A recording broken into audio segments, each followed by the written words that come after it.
ఈరోజే రాహుగ్రస్త పాక్షిక చంద్రగ్రహణం. ఇది మన భారతదేశంలో కూడా కనిపిస్తుంది.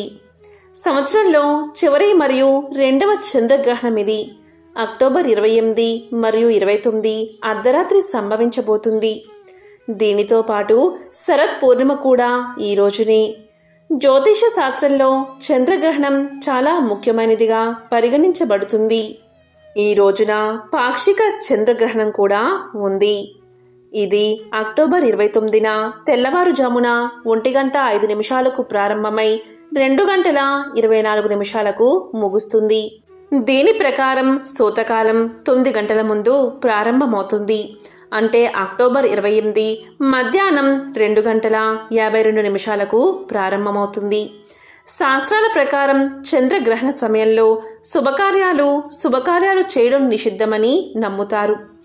దీనితో పాటు కొన్ని నియమాలు పాటించడం చాలా ముఖ్యం. చంద్రగ్రహణ సమయంలో ఏం చేయాలో ఏం చేయకూడదో తెలుసుకుందాం. చంద్రగ్రహణం యొక్క స్పర్శకాలం నుంచి చంద్రగ్రహణం యొక్క మోక్షకాలం వరకు ఉన్న కాలాన్ని సూతకాలము అంటారు. ఈ కాలంలో శుభకార్యాలు చేయడం నిషిద్ధం.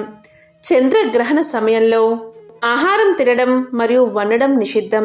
గ్రహణ కాలంలో ఏ దేవుడి లేదా దేవతా విగ్రహాన్ని తాకకూడదు. గ్రహణ సమయంలో ఏ ఆలయానికి వెళ్ళకూడదు. చంద్రగ్రహణ సమయంలో తులసి మొక్కను అస్సలు తాకకూడదు. గ్రహణ సమయంలో కత్తి, సూది మొదలైన పొదులైన వస్తువులను ఉపయోగించకూడదు లేదా సమీపంలో కూడా ఉంచకూడదు.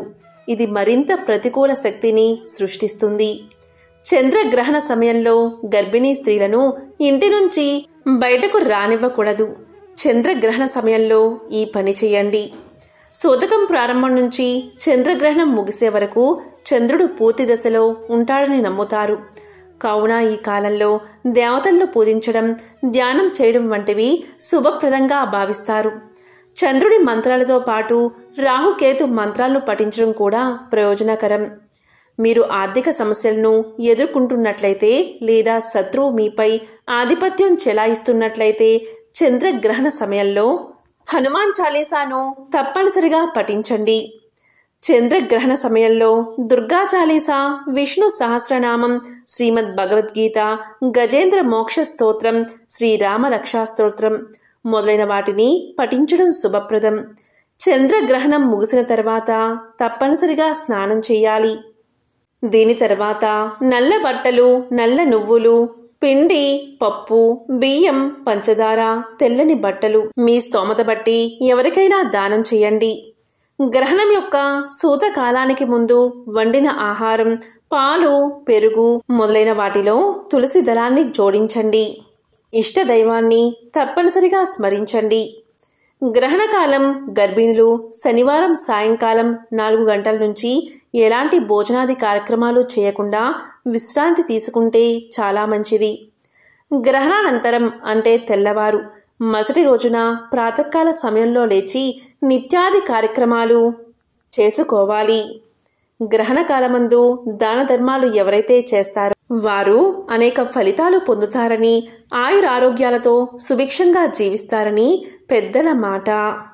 పౌర్ణమి, అమావాస్య రోజు చేసే పరిహారాలు విశేష ఫలితాలను ఇస్తాయి.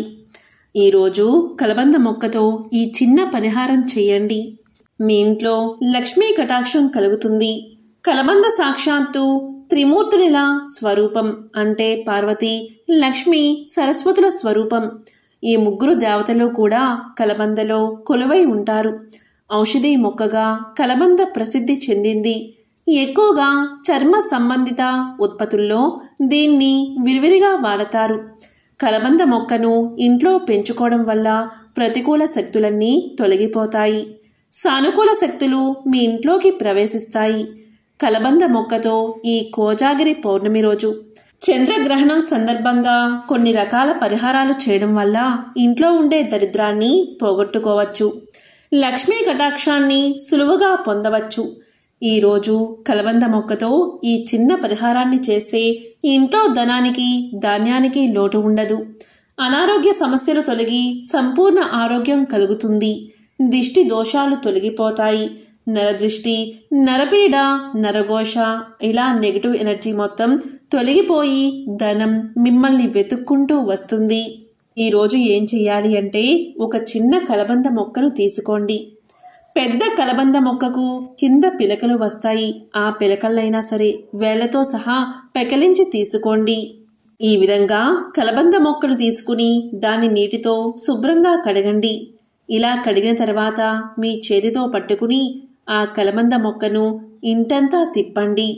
అంటే ఇంట్లోని అన్ని గదుల్లో కూడా ఆ కలబంద మొక్కను పట్టుకుని మీరు తిరగండి. బెడ్రూమ్, కిచెన్, హాల్, చివర్లో బాత్రూమ్ ఇలా అన్ని గదుల్లో తిరిగిన తర్వాత ఆ కలబంద మొక్కను తీసుకుని మీ ఇంటి బయటకు వచ్చేయండి. వీలైతే 7 సార్లు మీ ఇంటి చుట్టూ తిరగండి. ఇలా ప్రదక్షిణలు చేసిన తర్వాత కలబంద మొక్కను తీసుకుని మీ ఇంట్లో పెరట్లో కానీ అలాగే మొక్కలు పెంచే ప్రదేశంలో కానీ ఖాళీ స్థలంలో కానీ నాటండి. వీలు కాకపోతే చిన్న కుండీలో అయినా నాటండి. ఇలా చేస్తే కలబంద మొక్క మీ ఇంటిని కాపాడుతుంది, కష్టాలను తొలగిస్తుంది, నెగటివ్ ఎనర్జీ మొత్తం లాగేసుకుంటుంది, నరదృష్టి, నరపీడ తొలగిపోతాయి. కాబట్టి అందరూ కూడా ఈ చంద్రగ్రహణం రోజు తప్పనిసరిగా పరిహారాన్ని పాటించండి. ఆశ్వయుజ శుద్ధ పౌర్ణమిని కోజాగరి పౌర్ణమి అంటారు. ఆశ్వయుజ శుద్ధ పౌర్ణమి నాటి రాత్రి లక్ష్మీదేవి భూమి అంతా కలియ తిరుగుతూ ప్రతి ఇంటికి వస్తుందట. కాబట్టి ఈ రోజు రాత్రి ప్రతి ఒక్కరూ కనీసం అర్ధరాత్రి వరకైనా మేలుకొని ఉంటారు. అర్ధరాత్రి వేళ లక్ష్మీదేవి వచ్చి ఎవరు మేలుకొని ఉంటారో పరిశీలిస్తుందట. ఎవరైతే మేలుకొని ఉంటారో ఆ ఇంట్లోకి వచ్చి అష్ట ఐశ్వర్యాలు కురిపిస్తుందట. ఎవరైతే మేలుకుని లేకుంటే ఆ ఇంట్లోకి వెళ్లకుండా వెళ్ళిపోతుందట. అంటే ఆ ఇంటికి లక్ష్మీ ప్రసన్నం లేనట్టే. లక్ష్మీదేవి స్వర్గం నుంచి భూలోకానికి వచ్చే రోజే కోజాగరి పౌర్ణమి. అందుకు ప్రతిగా ఆచరణలోకి వచ్చిందే కోజాగరి వ్రతం. కోజాగరి అంటే మేలుకునిది ఉన్నది ఎవరు అని అర్థం. ఈ కోజాగరి పౌర్ణమి రోజు కేవలం కొబ్బరి నీళ్లు తాగి రాత్రంతా జాగరణ చేస్తారు.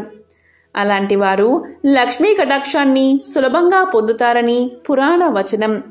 అందుకే పూర్వం నుంచి పౌర్ణమి రోజు అందరూ కొబ్బరి నీళ్లు తాగి రాత్రంతా మేలుకుని ఉండేవారు. అంతటి శక్తివంతమైన రోజు ఈ కోజాగరి పౌర్ణమి. కోజాగరి పౌర్ణమి అనేది మహారాష్ట్ర, పశ్చిమ బెంగాల్ రాష్ట్రాల్లో ఎంతో విశేషమైన పర్వదినం. ఈనాడు లక్ష్మీదేవిని విశేషంగా ఆరాధిస్తారు. ఆశ్వయుజ శుద్ధ పౌర్ణమి రోజు రాత్రి పౌర్ణమి తేదీ గడియలు ఉన్న రోజుని కోజాగరి పౌర్ణమిగా పిలుస్తారు. ఈ రోజు రాత్రి మేల్కొని ఎవరైతే గవ్వల శబ్దం చేస్తూ ఉంటారో ఆ ఇంట్లోకి లక్ష్మీదేవి ప్రవేశిస్తుందని పురాణ వాక్కు. ఈ రోజు రాత్రి 12:30 వరకు మేల్కొని ఉండండి. ఇంట్లో గవ్వల శబ్దం చేస్తూ ఉండండి. అలాంటి వారి ఇంటికి లక్ష్మీదేవి వైకుంఠం నుంచి నేరుగా వచ్చి సిరుల వర్షం కురిపిస్తుంది. ఈ రోజు లక్ష్మీదేవిని ప్రత్యేకంగా పూజిస్తే లక్ష్మీదేవి కటాక్షాన్ని సులభంగా పొందవచ్చు. ఈ రోజు ఉదయం చక్కగా తలస్నానం చేసి బియ్యం పిండిలో కొద్దిగా నీళ్లు కలిపి దానితో ప్రధాన ద్వారానికి ఇరువైపులా పద్మం గుర్తులు వేయండి. అలాగే లక్ష్మీదేవి పాదాల గుర్తులు కూడా వేయండి. ఆ తరువాత ఇంట్లో లక్ష్మీదేవి ఫోటో ముందు దీపారాధన చెయ్యండి. లక్ష్మీ అష్టోత్తరం చదువుతూ లక్ష్మీదేవిని పూజించండి. లక్ష్మీదేవి ప్రీతి కోసం కొబ్బరికాయ ముక్కలు, కొబ్బరి నీళ్లు నైవేద్యంగా సమర్పించండి.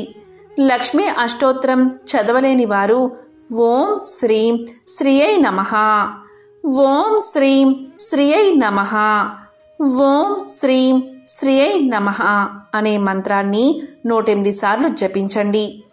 ఇలా ఉదయం పూట లక్ష్మీదేవిని పూజించండి. మళ్ళీ సాయంత్రం స్నానం చేసి మళ్ళీ లక్ష్మీదేవిని పూజించండి. మీకు వీలైతే పద్మ పుష్పాలతో అంటే తామర పువ్వులతో లక్ష్మీదేవిని పూజించండి. తామర పువ్వులు దొరకకపోతే గులాబీ పువ్వులతో అమ్మవారిని పూజించండి. అవి కూడా దొరకకపోతే అక్షింతలతో పూజ చెయ్యండి. పూజా సమయంలో పసుపు రంగు గవ్వలు కొన్ని తీసుకుని ఒక పసుపు రంగు వస్త్రంలో పెట్టి లేదా ఎరుపు రంగు వస్త్రంలో పెట్టి లక్ష్మీదేవి ఫోటోతో పాటు ఆ గవ్వలను కూడా అక్షింతలతో పూజ చేస్తూ లక్ష్మీ అష్టోత్తరం చదవండి.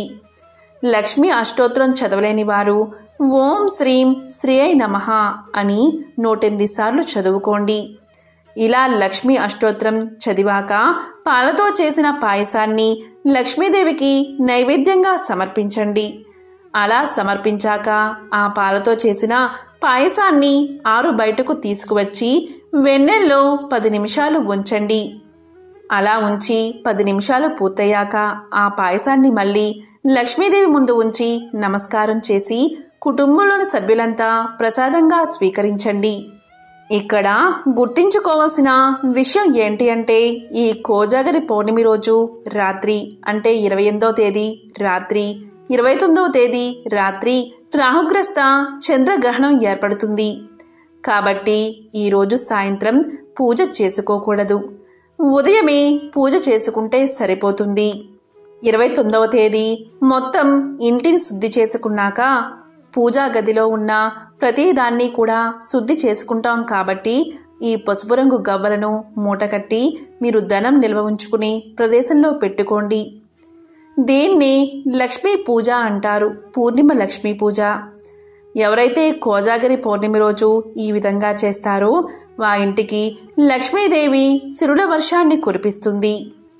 లక్ష్మీ పూజలో ఉంచిన గవ్వలను మీరు డబ్బు దాచుకునే ప్రదేశంలో దాచిపెట్టుకుంటే చాలు. ఆర్థిక ఇబ్బందులు తొలగిపోతాయి, ధన ప్రవాహం కలుగుతుంది. ఎంతో విశేషమైన కోజాగరి పౌర్ణమి రోజు ఉదయం సాయంత్రం స్నానం చేసే నీటిలో గుప్పెడు వేపాకులు వేసుకుని స్నానం చేస్తే చాలు. జన్మల దరిద్రం పాపాలు ఆ నీటి ద్వారా తొలగిపోతాయి. లక్ష్మీదేవికి ఎంతో ఇష్టమైన వేపాకులతో ఇలా స్నానం చేస్తే అమ్మవారి అనుగ్రహం మీకు త్వరగా కలుగుతుంది. అష్ట ఐశ్వర్యాలు భోగ భాగ్యాలు కలుగుతాయి. వేప చెట్టు సాక్షాత్తు లక్ష్మీ స్వరూపం. వేప చెట్టులోని ప్రతి భాగము కూడా ఎంతో ముఖ్యమైనదే. ఆరోగ్యపరంగా ఆయుర్వేద పరంగా వేప చెట్టుకు ఎంతో విశేషమైన స్థానం ఉంది. ఇలా ఈ పౌర్ణమి రోజు ఉదయం సాయంత్రం స్నానం చేసే నీటిలో వేపాకులు వేసుకుని స్నానం చేయడం వల్ల మీ ఒంట్లో ఉన్న వ్యాధులన్నీ తగ్గుముఖం పడతాయి. నకారాత్మక శక్తులన్నీ తొలగిపోతాయి. దైవక శక్తులు ఎల్లవేళలా మిమ్మల్ని కాపాడతాయి. మీరు పట్టిందల్లా బంగారమే అవుతుంది. రాజయోగం కలుగుతుంది. సాధారణంగా పౌర్ణమి అమావాస్య తిథులు లక్ష్మీదేవికి ఎంతో ప్రీతికరమైనవి. కాబట్టి పౌర్ణమి రోజు చేసే ఏ పరిహారాలైనా విశేషమైన ఫలితాన్ని కలిగిస్తాయి. పౌర్ణమి రోజు చేసే ఏ పరిహారాలైనా విశేషమైన ఫలితాలను ఇస్తాయి. ఈరోజు రాహుగ్రస్త చంద్రగ్రహణం అంటే పాక్షిక చంద్రగ్రహణం ఏర్పడుతుంది. కాబట్టి గృహాన్ని శుద్ధి చేసుకునే సమయంలో కాస్త కల్లుప్పు వేసుకుని ఆ నీటితో గృహాన్ని శుద్ధి చేస్తే చాలు. ఇంటికి పట్టిన సమస్త దోషాలు తొలగిపోతాయి. సమస్త దరిద్రాలు వదిలిపోతాయి. దైవిక శక్తులు మిమ్మల్ని కాపాడతాయి. ఓం నమః శివాయ. ఓం నమో నారాయణాయ. ఓం నమో భగవతే వాసుదేవాయ.